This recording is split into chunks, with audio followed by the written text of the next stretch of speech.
26 अगस्त को प्रधानमंत्री नरेंद्र मोदी और अमेरिकी राष्ट्रपति जो बाइडेन ने कई विषयों पर चर्चा के लिए टेलीफोन पर बातचीत की। इस बातचीत से कुछ घंटे पहले अमेरिकी राजनयिकों ने जम्मू कश्मीर में होने वाले विधानसभा चुनावों से पहले नेशनल कॉन्फ्रेंस के नेताओं से मुलाकात की। हाल ही के दिनों में भारतीय विपक्षी नेताओं और अमेरिकी राजनयिकों के बीच की मुलाकातें पहले की तुलना में अधिक बार सुर्खियों में रही है, जिससे भारतीय लोकतंत्र में संभावित अमेरिकी हस्तक्षेप पर चिंता बढ़ चुकी है। ऐसी खबरें आई हैं कि अमेरिकी राजनयिकों ने प्रदर्शनकारी किसान नेताओं से भी मुलाकात की है, जिसे कि भारत के आंतरिक मामलों में दखलंदाजी के संकेत के रूप में देखा जा सकता है। भारत सरकार के विदेश मंत्रालय की ऑफिशियल प्रेस रिलीज के मुताबिक प्रधानमंत्री ने भारत अमेरिका व्यापक वैश्विक रणनीतिक साझेदारी के प्रति राष्ट्रपति बाइडेन की गहरी प्रतिबद्धता की सराहना की है, जो कि लोकतंत्र, कानून के शासन और लोगों के बीच मजबूत संबंधों के साझा मूल्यों पर आधारित है। इसमें आगे ये बताया गया है कि दोनों ने द्विपक्षीय संबंधों में हुई महत्वपूर्ण प्रगति की समीक्षा की और इस बात पर प्रकाश डाला कि भारत अमेरिका साझेदारी का उद्देश्य दोनों देशों के लोगों के साथ साथ पूरी मानवता को लाभ पहुंचाना है। उन्होंने कई क्षेत्रीय और वैश्विक मुद्दों पर भी विस्तार से बात की। चर्चा के दौरान उन्होंने यूक्रेन की स्थिति के बारे में बात की और प्रधानमंत्री ने राष्ट्रपति बाइडेन को यूक्रेन की अपनी हालिया यात्रा के बारे में जानकारी दी। इसके अलावा उन्होंने बांग्लादेश की स्थिति पर भी चर्चा की और कानून व्यवस्था की बहाली और अल्पसंख्यकों, विशेष रूप से हिंदुओं की सुरक्षा सुनिश्चित करने पर जोर दिया। दिलचस्प बात यह है कि व्हाइट हाउस की प्रेस रिलीज में बांग्लादेश या फिर बांग्लादेश में हिंदुओं का कोई जिक्र नहीं था। प्रेस रिलीज के मुताबिक राष्ट्रपति जोसेफ आर बाइडेन जूनियर ने आज भारत के प्रधानमंत्री नरेंद्र मोदी के साथ प्रधानमंत्री की हालिया पोलैंड और यूक्रेन यात्रा के साथ साथ सितंबर में संयुक्त राष्ट्र महासभा की बैठकों पर चर्चा की।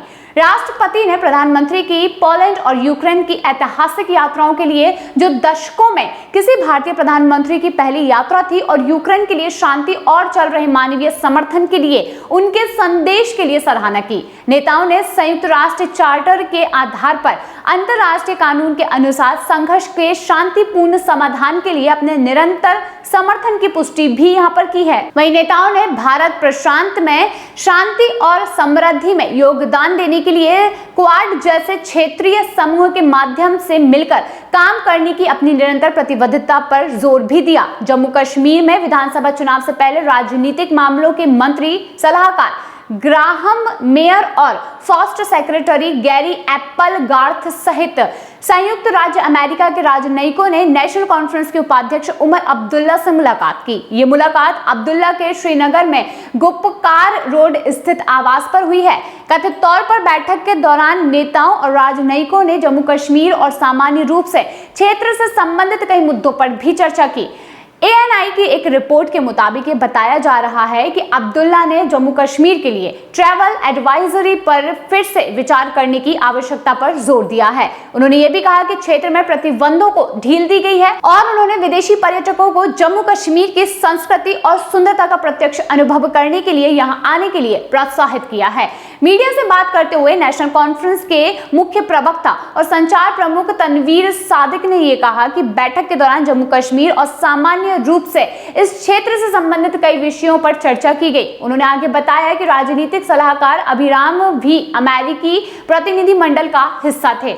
नेशनल कॉन्फ्रेंस की ओर से सांसद और वरिष्ठ NC नेता रूहुल्लाह मेहदी ने भी बैठक में मौजूद होकर अपने जो विचार हैं वो साझा किए। बता दें कि एक्स पर नेशनल कॉन्फ्रेंस ने बताया कि अब्दुल्ला ने राजनयिकों को अपने परिवारों के साथ कश्मीर आने के लिए आमंत्रित किया, ताकि अमेरिका और अन्य देशों के अंतर्राष्ट्रीय और पर्यटकों के बीच विश्वास पैदा करने के लिए पहला कदम उठाया जा सके। बता दें कि नेशनल कॉन्फ्रेंस में ये कहा गया है कि इस चर्चा में जम्मू कश्मीर और सामान्य रूप से इस क्षेत्र से जुड़े कई मुद्दों पर चर्चा हुई। उमर अब्दुल्ला ने राजनयिकों को प्रतिबंधों को कम करने के उद्देश्य से जम्मू कश्मीर के लिए ट्रैवल एडवाइजरी पर फिर से विचार करने के महत्व पर जोर दिया। उन्होंने दुनिया भर के लोगों को कश्मीर आने और इसकी सुंदरता और संस्कृति का प्रत्यक्ष अनुभव करने के लिए प्रोत्साहित किया। उन्होंने राजनयिकों को संयुक्त राज्य अमेरिका और दुनिया के अन्य हिस्सों से आने वाले पर्यटकों के बीच विश्वास जगाने के लिए पहले कदम के रूप में अपने परिवारों के साथ कश्मीर आने के लिए आमंत्रित भी किया है। हालांकि अमेरिकी राजनयिकों की कश्मीर यात्रा दोस्ताना लग सकती है, लेकिन ये ध्यान दिया जाना चाहिए कि अकेले अगस्त में अमेरिकी राजनयिकों ने पर्दे के पीछे कई भारतीय नेताओं से मुलाकात की है। 14 अगस्त को स्पुतनिक इंडिया ने जेनिफर लॉर्सन और भारतीय विपक्षी नेताओं के बीच बैठकों का प्रकाश डालते हुए एक रिपोर्ट प्रकाशित की थी, जिसमें बताते चले कि लॉर्सन हैदराबाद में अमेरिकी मिशन की प्रभारी अमेरिकी महावाणिज्य दूत हैं। उन्होंने ऑल इंडिया मजलिस ए इत्तेहादुल मुस्लिमीन यानी कि AIMIM के प्रमुख असदुद्दीन ओवैसी से मुलाकात की। एक्स पर एक पोस्ट में उन्होंने लिखा, सांसद और AIMIM के नेता असदुद्दीन ओवैसी, आपके दयालु आतिथ्य और साझा मुद्दों पर चिंताओं से जुड़े महत्वपूर्ण विचारों को साझा करने के लिए धन्यवाद। और उन्होंने आगे ये भी लिखा कि मैं हमारी चर्चाओं को जारी रखने के लिए काफी उत्सुक हूं। अमेरिकी राजनयिक ने आंध्र प्रदेश के मुख्यमंत्री एन चंद्रबाबू नायडू से भी मुलाकात की।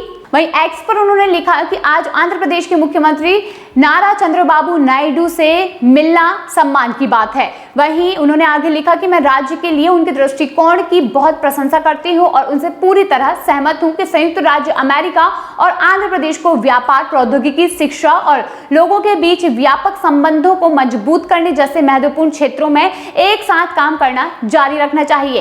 इसके अलावा उन्होंने तेलंगाना के मुख्यमंत्री रेवंत रेड्डी से भी मुलाकात की और एक्स पर उन्होंने ये भी लिखा कि तेलंगाना के मुख्यमंत्री रेवंत रेड्डी के साथ मेरी एक बेहतरीन मुलाकात।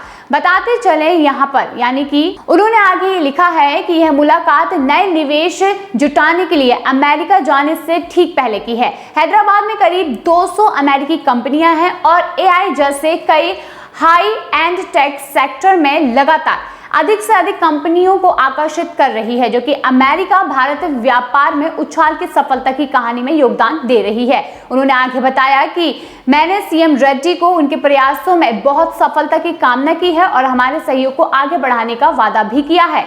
उल्लेखनीय है कि उन्होंने जुलाई में भी AIMIM प्रमुख और तेलंगाना के मुख्यमंत्री से मुलाकात की थी।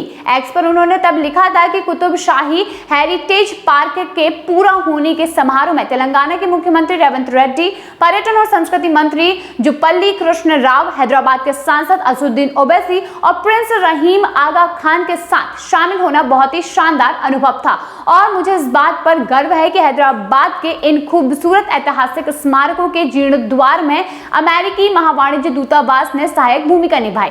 ये पिछले कुछ साल में अमेरिका तेलंगाना के बीच सांस्कृतिक संबंधों को और भी ज्यादा मजबूत करने की कहानी को सामने लाकर रख रहा है। अमेरिकी राजनयिकों और भारतीय विपक्षी नेताओं के बीच हाल ही में हुई बैठकों को लेकर विशेषज्ञ इस बात की चिंता जता रहे हैं कि अमेरिका भारत के आंतरिक मामलों में दखल देने की कोशिश क्यों कर रहा है और ये आगामी जम्मू कश्मीर विधानसभा चुनावों के संदर्भ में विशेष रूप से काफी महत्वपूर्ण है। बांग्लादेश में पहले कथित अमेरिकी दखल के समान ही एक समानता देखी जा सकती है, जहां पर रिपोर्ट ये बताती है कि शेख हसीना की सरकार को गिराने में USAID और अन्य विदेशी हित शामिल हो सकते हैं, जिसमें अमेरिका का नाम भी सामने आया।